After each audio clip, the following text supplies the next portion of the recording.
Hello and welcome back to a long overdue video from Fir Park. I'm still here. It's been about 6 months I think since I last posted a video, and I've noticed a number of other YouTube channels as well have also gone through a period like that with everything going on and the heat wave back in the summer and one thing and another. I haven't had much time to come up here, but I've got that sort of modelling mojo back again, and a trip to Warley today up at the NEC proved very successful in terms of a few purchases. So I've got them in front of me here, so I'll just run through what I picked up and then we'll have a look at the layout. Okay, so first up I managed to get a Silverfish Silberling commuter coach. That's a Roco version, and that is 1/87 scale length, and I got that from Scograil, and the price was £37.50, but there was a discount on the day, so it was actually only about £33. Scale length, that one. I'll just get the product code. 74588 Roco.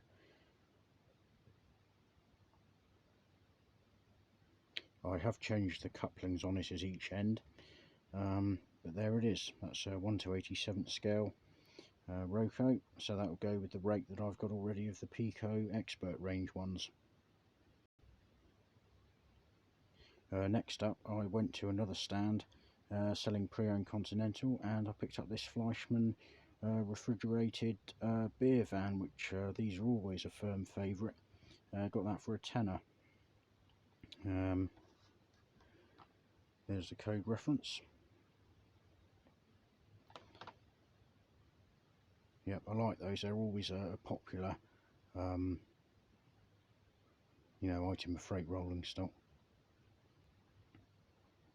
Next up we've got an electric loco, and this one is a DB class 112 in the Trans Europe Express livery.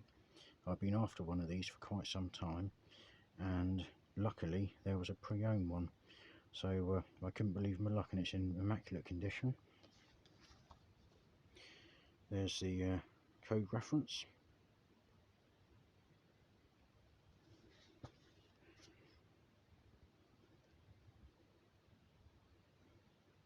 Yeah, it even comes with the detailing pack, and again I've changed the coupling rods.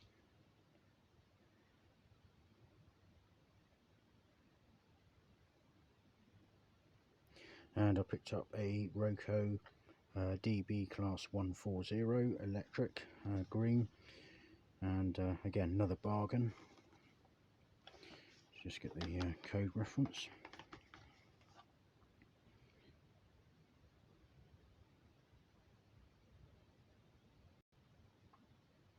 Again, detailing pack, and I've changed the coupling rods on that one. Excellent example there. With regards to the layout, I haven't actually done any work on it for quite a few months, because I got up to a stage where I was able to run stuff, and I thought, well, for the time being I just left it as it is. But it is, scenery wise at an intermediate stage, so I'm just going to give a sort of a refresher on exactly what the layout is all about.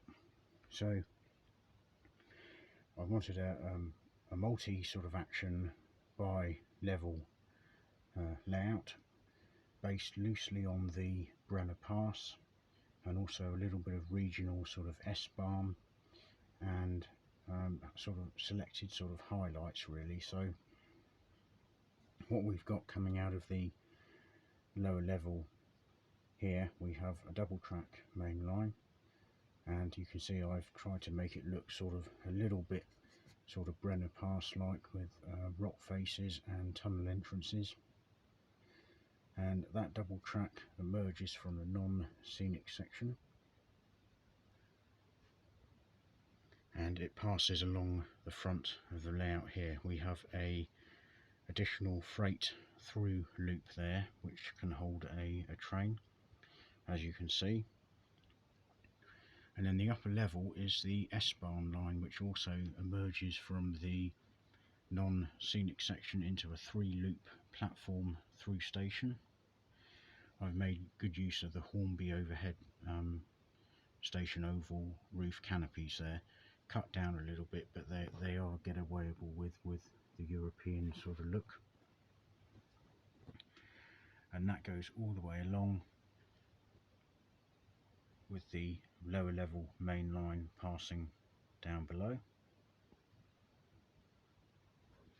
And then we can see the upper level converges back into a single track just up there, and disappears off with the town scene sort of on the right hand side there, and the lower level double track carries on round as well. There is the single track line with various buildings forming the town scene, and then we have a spur line going off there. Now that doesn't go anywhere, that's just for show that, but in the future there's no reason why it couldn't be extended in some form or another. Over the back here we have another non-scenic section. That Volmer kit, I think it is, cathedral church, is going to sit above the lower level line because obviously it will hide the train set type curves. Now the upper level, you can see at the back there, above the lower level will be a piece of wood put across level with the upper level, which that church will sit on. That will disguise the train set curves and also the controller here. Coming back round again onto the scenic section, we've got a motive power depot at the back there with the upper level and then the lower level, and then we have a series of loops disappearing off round the back, which act as sort of on sort of scene sort of storage sidings. Again, we've got the double track on the lower level which goes into a couple of loops with the upper level at the back there.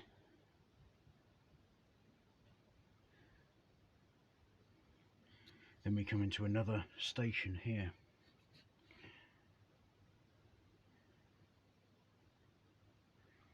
With Hornby's suspension bridge forming a spectacular sort of overhead line running alongside. Also got another loop line at the back there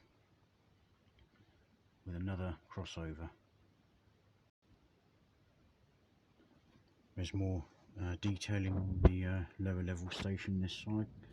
So we've got a loading dock here.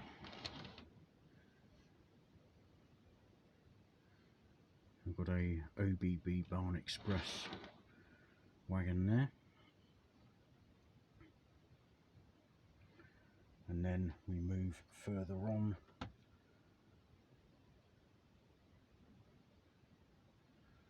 with the through station this side.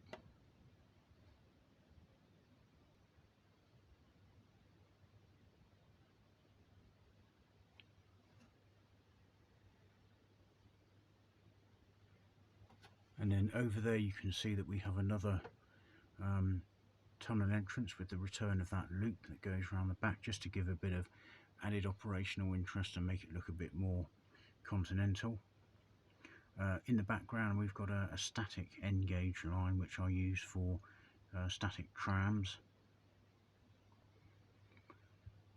And then we come round here and there are the static trams. The upper level is behind that retaining wall. Obviously it's not, I don't need to really model anything there, but you can see there's the track. It's out of view, so it doesn't need ballasting. Got a low relief multi-storey car park in the foreground here, that just breaks the scene up. And then the tracks return back round to where we started.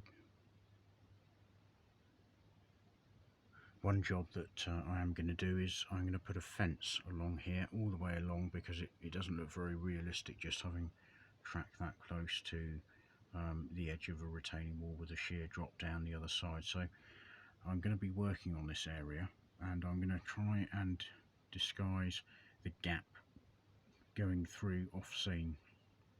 One thing I've seen people put a strip of sort of black sort of plastic from a bin liner and cut sort of slats in it so that you can't see anything and trains just disappear off scene through it. That's one idea, but I'm going to be working on this.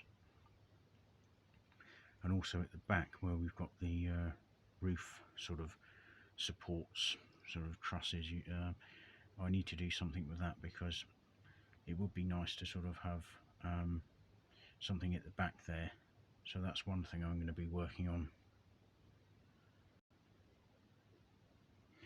Back over to this side again, and yeah, the line is loosely based on the Brenner Pass line that connects northern Italy up through Austria via Innsbruck up to Munich in Bavaria in Germany.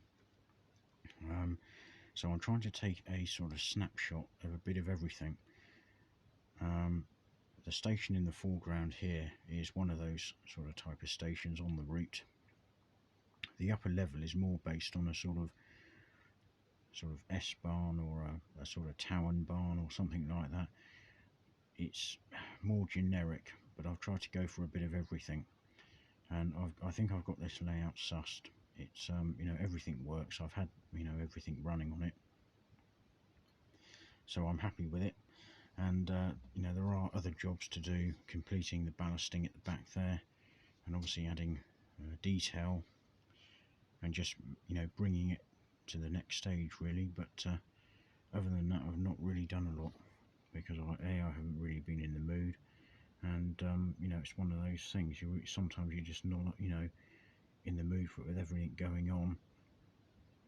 I just haven't had the sort of enthusiasm, but I have been coming up here, and I shall get back to doing some regular updates. So not a lot to report, and other than obviously going to Warley and picking up a few bits and pieces. So just a quick update. Well, it's running to 13 minutes now, so I'll wrap it up now just to let everybody know I'm still around, and there'll be regular content appearing.